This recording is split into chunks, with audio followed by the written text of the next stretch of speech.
Infinity Ahzee, a sign of dignity, taking action to develop the students.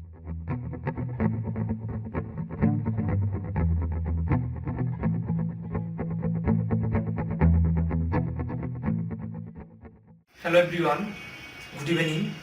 Happy to see you. I am Nahid. Welcome to our cultural function. Today I will introduce you a guest who is here. Okay dear, let's talk to him. Hello, excuse me. Yes, please. May I ask you a series of questions? Why not? You may. Thanks for your consent. Could you please tell us your name? Well, thanks for asking. My name is Shulrana. What do you do? I am a student. What class do you read in? In class 11. Another important asking for you. What's your ambition? Yeah. Well, it is actually I wanna be an HI in future. That sounds good. By the way, why are you learning English? Well, look, you know English is an international as well as very important language. You can say it modern language.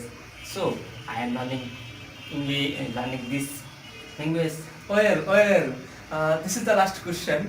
Could you please inform us about your favorite hobby? Oh yeah, it is very interesting. My favorite hobby is reading books. Thank you so much for joining us. It's fine. Hello dear. Meanwhile, we have known something about Mr. Suhail. So dear, no more today. Hope to see you again. Please take it easy and pardon me, please. Okay, bye. See you, bye.